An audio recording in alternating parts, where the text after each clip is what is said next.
All right, on the workbench today, we have my own personal 1964 Spring Reverb Unit. I absolutely love this thing. I've had a reissue for a while, and then obviously wanted a vintage one. And something finally came up on Instagram, actually, so I picked it up. And I've used it at a couple gigs, but I've never actually opened it up. So now that I'm taking a little bit of a break from gigs since I just had a kid, I decided to open it up and see what's in there and if there's anything we need to do to get it really solid and reliable for the years to come. So you can see it is a black Tolex exterior. This is kind of the transitionary era between 63 and 64. You have the tuxedo kind of look. You'll see the chassis has white knobs, and that's really just indicative of the 63 to 64 kind of bridge between brown face to black face. So yeah, it looks beautiful. The grill cloth is super, super clean, has a nice slightly aged look to it, which is great. And let's go ahead and grab the chassis. Oh, and while I got it here, I guess I could show you guys the tube chart. See if I can get it angled right for the camera. Get that focused for you. So hopefully you can see 1964 right there. And the date code on this is NA. And then you'll also see on the tank itself, it's also got 64 date codes on it. So really, really awesome, beautiful piece. Cool, so let's go ahead and grab the chassis. All right, so there you go. There is the chassis. You can see the white knobs I talked about before, indicative of the kind of tuxedo era, and matches with the date code there. Flip it over this way. We have the transformers as well as the doghouse. We'll open that up in a second. You zoom in a little bit so you can hopefully see that. So the date code on this transformer is 606322. So this would be 1963, the 22nd week. So that's about mid 63. And this one is 606329. So that's the 29th week of 1963. So again, just kind of puts it right in that sweet spot, right in very early 64 when this was made. But the parts would have been from 63. So let's go ahead and flip it over this way. Once again, you can see the date code there, 64. And then it looks like 1464, so 14th week of 64. And then the actual chassis stamp there is R04897. And I don't know how to read those yet, but the ink stamp's pretty conclusive there. And then there we have the chassis. So what we can look at here is we've got some, well, it looks like basically all original, except for this right here. Looks like a replacement of a kind of a modern take on a blue molded. I'm not sure what that is exactly. I've never seen one of those before, but it doesn't have the rounded edges. So that looks like a replacement. Solder joint also looks flat without a dome, which is usually a good way to kind of determine if the solder joint is original or not. Because this is a transition era, I'm not surprised to see an Astron here, this yellow cap, and then see the typical blue molded you associate with blackface era here. That is not surprising to me because, they used up all the parts they had. So that's what'll happen. It does have a 3-prong cable already installed in it, looking like they wired it wrong. So the ground connection is going to this terminal strip, which has 2 diodes on it and is grounded via this, it's the transformer nut right there and screw. So that is done very poorly, so that will absolutely be changed. And then they're using the courtesy outlet here. So the neutral wire is actually going here to the switch, which then has the other end of the transformer lead to it. And then the hot is going to the fuse tip, and then the other transformer lead here. So that is not correct. So we will be rectifying that. We see a code in here, AL, stamped 3 times. To be honest, I'm not really sure what that means. See 64 right there. So once I remove this strip, this terminal strip, I will be able to see more of the stamp in the amp. You can see 64 pretty clearly right there. So that, again, 64, very early 64, but 63 parts. Looking at these caps here, usually just slide them. Yeah. You can see date codes on this one. See if I can hold that up for you guys a little bit better. This date code is 6339. So I believe that means the 39th week of 1963. And this one should be about the same if I can move it.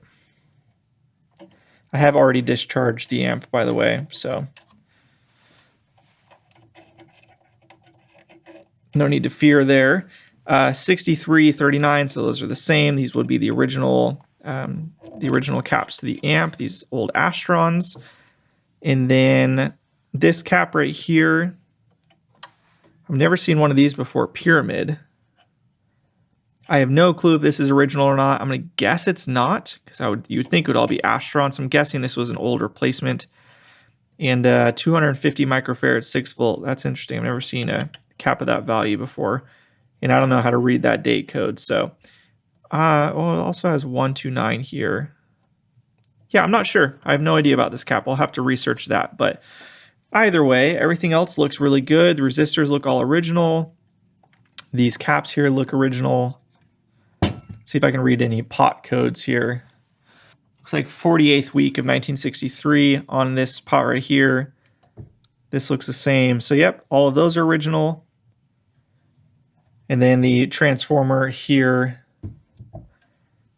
is a code of 606338. So 38th week of 1963. So overall, it looks very, very original. Couple changed parts here potentially, but otherwise looks very, very good, which is great. Other than this is a very bizarre application for the 3 prongs, we can fix that, no problem. So looking at this now, I'm going to go ahead and check all of the resistors to make sure that they are reading correctly. And then I know I have replacement caps for these two already. So I think what I might do with this, kind of a first try, I've never done this before, but I might try and stuff the caps, since it's just kind of a low risk thing to attempt here. So the 25 microfarad, I can just grab one actually and show you guys real quick. So this is a 25 microfarad, 50 volt cap. So this right here is the direct replacement for this. So you can see the size difference. It's actually almost comical how different they are. So yeah, stuffing that is, it's a little awkward because there's just so much space in there. So I might put some foam or something to kind of hold it in place a bit more, maybe just a dab of silicone in there. But yeah, I think we'll try and stuff it just to keep that look, because I think it looks sharp. And in this cap, I have no idea if that's original or not. If it's not original, I probably won't worry about saving or stuffing that one. If it is, then yeah, we'll stuff it too. But I know I have the caps to replace those, so that's fine. Okay, so now I'm going to go ahead and pull up the schematic for the amp, or I guess I don't have to call this an amp, for the reverb unit. And then we'll just kind of really double, triple check everything is correct and figure out a game plan from there. All right, so I am back here after reviewing everything inside the amp, checking all of the values of the resistors and everything up close, as well as referencing photos of vintage ones I could find that looked completely all original. And I found a couple really interesting things. So the first thing I'm going to say is I was wrong about this 0.01 400 volt blue molded cap. I had never seen one with flat edges like this, but I found multiple photos of original ones with that exact same cap. So I'm calling that original. Really interesting. I never heard of that or seen that before. I've never seen one like that in a Fender amp from the blackface era. They always have these kind of rounded edges like these do here. More like a sausage look, whereas this is more of like a flat cylinder, if you will. So that was the first thing I was wrong on. Normally you'll see a little bit of a dome on the eyelets, and this eyelet itself looks very flat, which it's very hard to do these kind of domes. So that made me think especially that this was replaced, but it is not. But that does kind of lead into something else. I think this was a Friday amp. And what I mean by that is I think this was something that was made you know, end of day, Friday, right before the weekend, when the workers were just ready to go home. Because it's got a couple funny things in it, and that will need to be rectified. The first thing that is actually really interesting to me, and I have the schematic here, which is helpful to review. Ignore all my little markings on here. But these two caps right here, these blue moldeds, I wrote little question mark there. According to the schematic, these are supposed to be, and hopefully you can see that, these are supposed to be 0.1 microfarad caps, these two. Well, I don't know if you'll be able to see it or not. So I'll kind of hold it up to the camera here and get it to focus.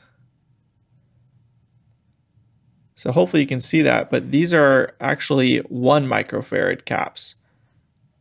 That one might be harder to see. So these are supposed to be 0.1, but they're actually 1 microfarad, and those are definitely factory. So what that tells me is that, at least what seems to tell me is that that was an accident. Somebody grabbed the wrong parts, or maybe they ran out of 0.1s that day. So that's really funny. The rest match up to what they're supposed to be, so that's totally fine. This cap is definitely a replacement. This should be an Astron like I thought. So definitely a replacement. It does look very similar to an Astron, but the orange is a different color. So that will be replaced for sure. It wasn't going to be replaced either way.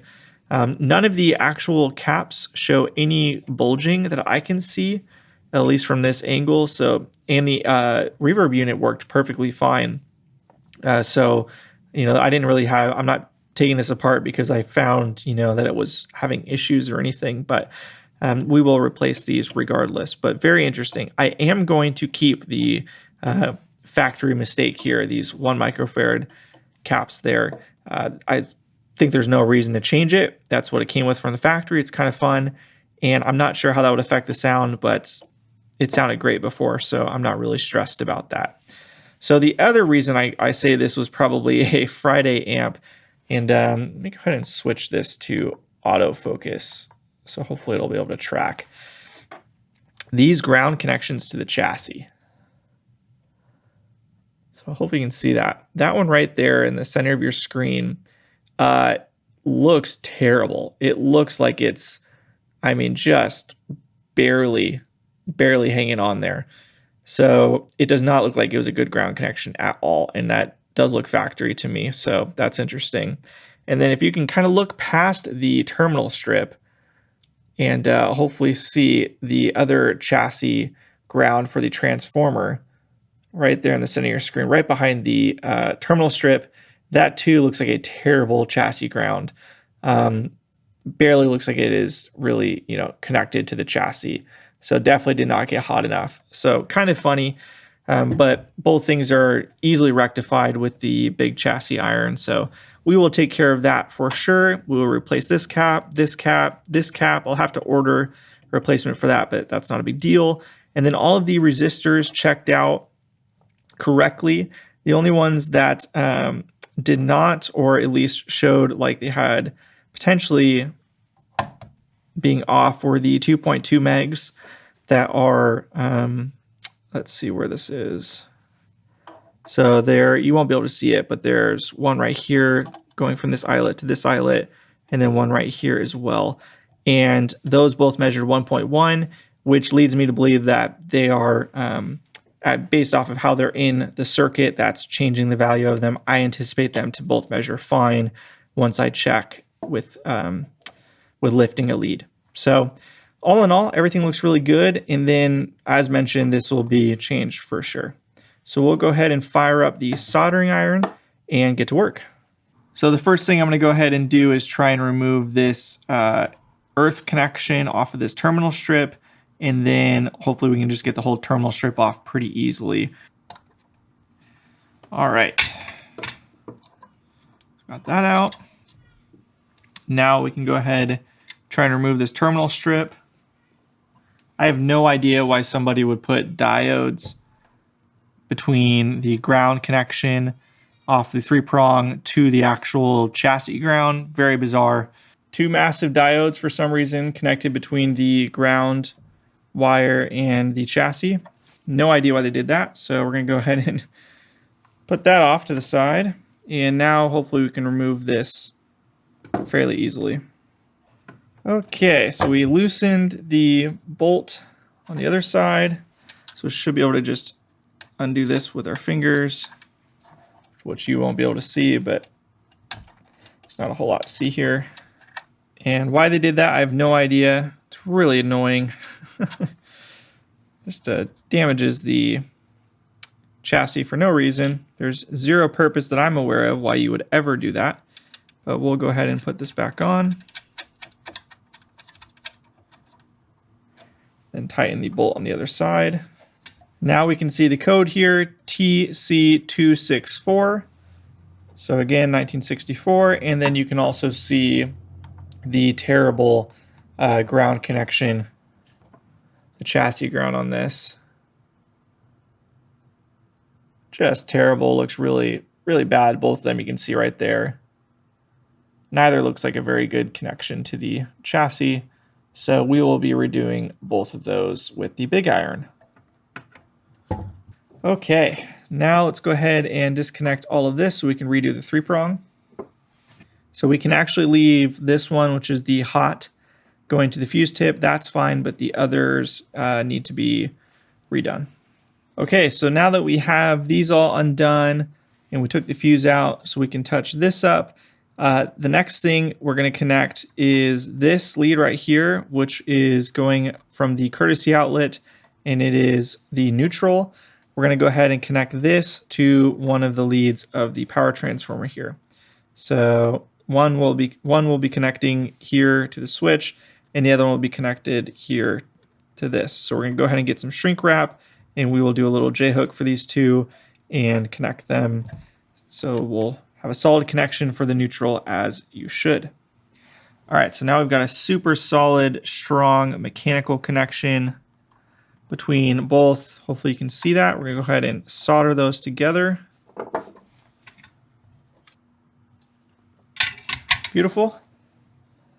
We'll give that a second to cool, and then we will slide the shrink wrap up and over. Perfect, just like that, we've got a connection for the neutral.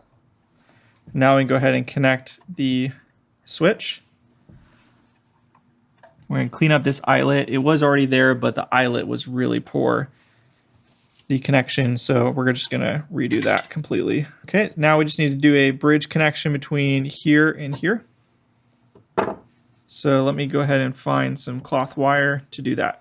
All right, so to recap here, we've got the neutral connection to the courtesy outlet. That is running all the way over to here. So this lead right there is the neutral. That is running here, which is to the power transformer, heat shrinked and out of the way. Then we've got the hot connection, and that is also at the courtesy outlet, and that is this wire here, which snakes up here and goes to the tip of the fuse. And then we have from this tab of the fuse off to the switch, and the other side of the switch is the other lead off of the power transformer. Pull that out for you. There you go. So that is the wiring redone properly. Now we just got to do the chassis ground for the earth, which will go probably right about there. So let's go ahead and prep the big iron to do that. And then when we do that, we'll also touch up this and this ground connection. So while we've got the big iron heating up here, we're going to go ahead and prep the space. I've already cut off the end of this a little bit, so it's a bit smaller.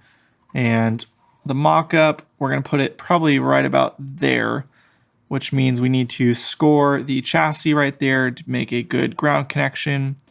So I'm just going to go ahead and take a little Sharpie just so I can mark where I'm thinking.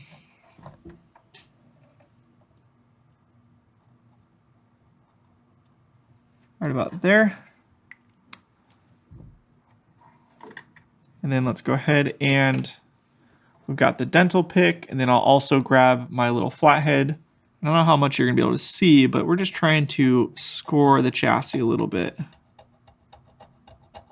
And I'm putting a good amount of pressure to really kind of get some grooves into the chassis here.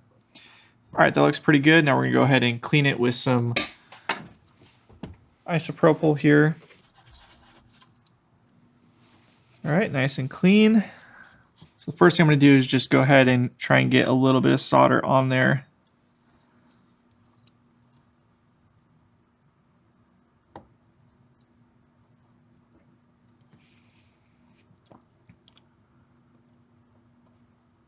So now that we have that little blob there, we're going to go ahead and position this lead. It'll be just like that. I'm going to go ahead and kind of smush it, and then I'm going to use the dental pick to keep it down like that.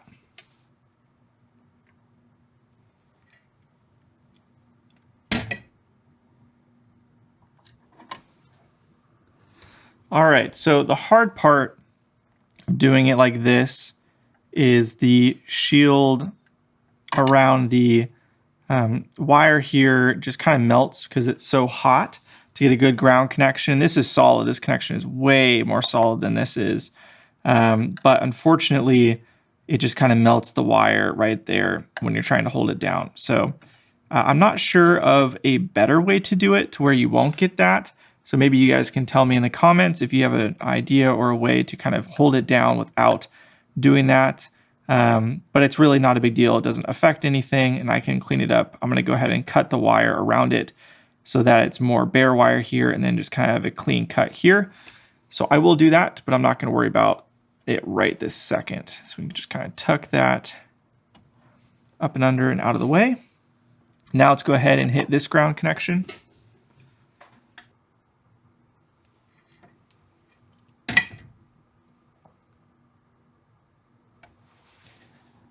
Perfect. And all of this is just flux, so that's easy to clean, and that'll just kind of chip away as soon as, like if I just do this, it'll start chipping away. So that's no big deal. We can remove that and clean that up, but it's a much more solid connection, which is the most important part. And now we're going to go ahead and do this one here.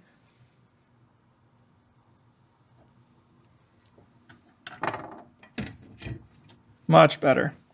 Cool. Okay, so we can clean those up. Again, I'm just going to let it dry, and then we'll be able to just chip it away. Like if I start doing it here, see, it just comes right off. So no big deal there. We'll do that same, and then we can clean it up with a little isopropyl, although we want to be really careful right here because we have the date stamps. But I'm much more confident in these ground connections than what was in it before. Beautiful. So that's the 3-prong more or less done now, and we can go ahead and move on. All right, so next up, we're going to go ahead and remove these 25 microfarad, 25 volt Astron caps here. So remove both of those. Make sure we're tinning our soldering iron, and then I'm going to see if I can just pull it out using this method. We'll see. Perfect. Try the other side. So here's an issue I just realized. This lead right here, I don't know if you'll be able to see that, of the cap is actually the lead that is the ground connection here to the brass plate. So again, I'm not sure if you'll be able to see that, but it goes right here.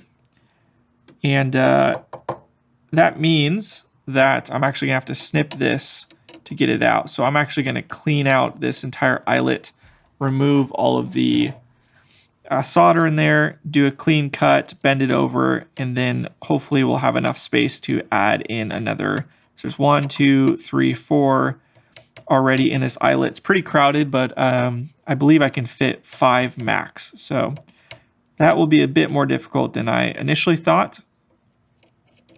So let's go ahead and lift the leg on this one. And this will be the same issue. The ground connection of this cap is also the ground going to the brass plate there. So let's lift this end as well. So next we're going to go ahead and try and carefully remove solder. Go back to our trusty pump here. Let's add some fresh solder there just to get things flowing.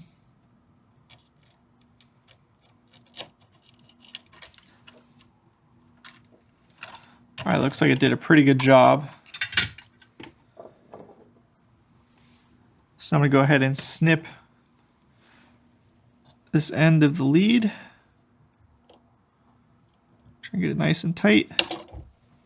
All right, there we go. See, there's no bubbling on the cap. But obviously it's smart to change it regardless. So we'll put this off to the side. Now I'm going to go ahead and try and bend over that ground connection so that it's out of the way. All right. Wow, that took a lot of effort to get enough room to fit the lead of the cap in there, but there is enough room, so we're going to go ahead and move on to this one and cut the lead, and then we can desolder this side. Perfect. Okay, so there's plenty of space there to fit the new cap lead. There's just enough space to fit the new cap lead there, so we're going to go ahead and desolder here and here. So the positive end of the cap can go ahead and fit in there. So just like before, what I like to do is get a little fresh solder on there, get the solder sucker to start the process to get it close, and then we finish off with the wick. So this is better at getting kind of big globs of solder. All right, now we'll go ahead and switch over to the wick. Tin a little bit, get a fresh end of the wick on there. Still new to how to use this properly. I think you just kind of let it soak on there and it pulls it right out. Actually works really well. So to recap, we've got this eyelet and this eyelet cleaned out, this eyelet and this eyelet cleaned out, and that was where these capacitors were. So we're going to go ahead and try and remove the sleeves and see if we can stuff them. So let's go ahead and move the chassis out of the way, and then let's see if we can do that. I've never done it before, so it'll be a bit of trial and error, but hopefully we'll be able to figure it out pretty easily. Okay, so really the goal is going to be to kind of lift the lip of the cardboard to get it so there's no more lip, and then hopefully just slide the capacitor right out. So that's going to be the plan. I'm going to start with this dental pick, and then we'll see if I need to get any other tool. Okay, so we're getting there now. I'm just going to try and flatten it out a little bit. It's really just, name of the game is being slow and methodical, I think.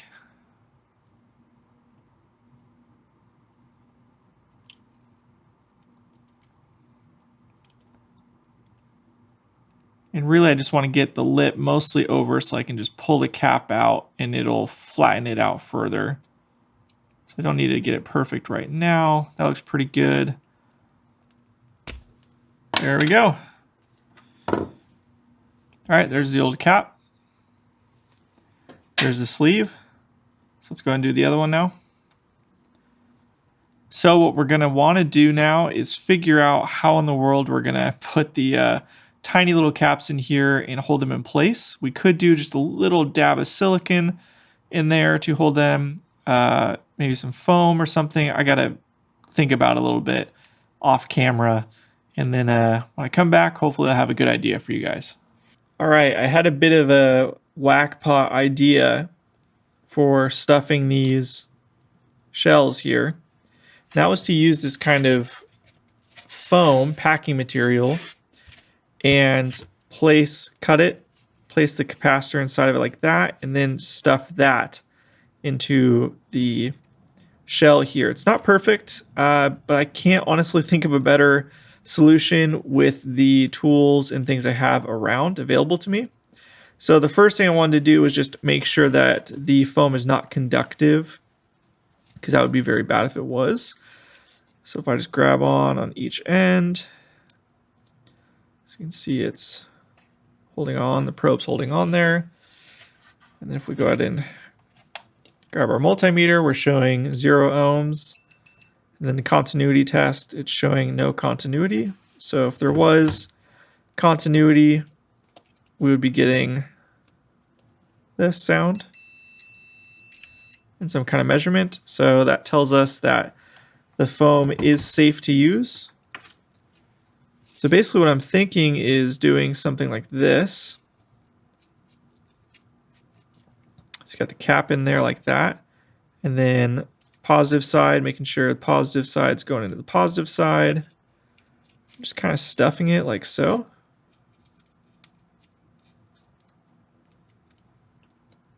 And then just like that. Then just kind of fold the edges here, and should be more or less good to go. So that's kind of where I'm at right now. I think it could work all right. So I'm sure somebody's got a better idea out there. Somebody's done something smarter than that, but yeah, I honestly can't think of anything else. Granted, it is late, but I think I'm going to run it and try it.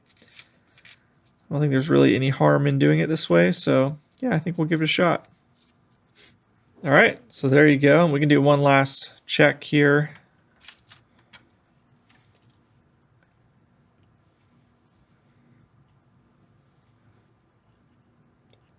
So doing that, we should not get any continuity between a cap like that, just to show.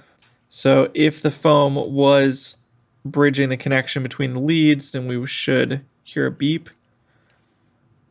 And we don't. So again, further confirmation that this is totally fine to do. So there you go. There's one of two. So I'm going to go ahead and do the second one now, and we can go ahead and get those installed. So yeah, there's our two stuffed caps with brand new mod 25 microfarad 50 volt caps. Sweet. All right, so we're going to go ahead and install the first stuffed cap here, positive going towards the tubes here. Go ahead and get this flowed.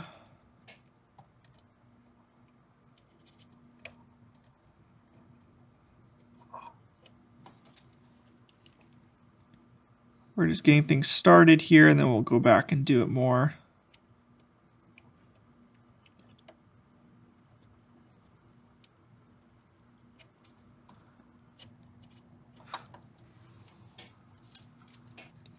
All right, now let's go ahead.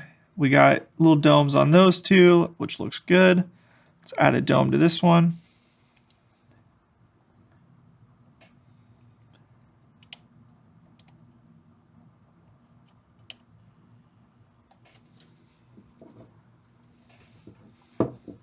Okay, that looks good. Go to this one. All right, there you go. You got the stuffed caps installed. Looks good. Now let's go ahead and remove this cap, even though I don't have a replacement on hand. We'll just swap that once the order comes in. Put that off to the side. And then we'll clean out these two eyelets.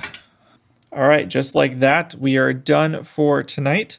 So to recap, we went ahead and removed the 250 microfarad 6 volt cap that goes right there. I don't have a replacement, but I'll order one, no big deal.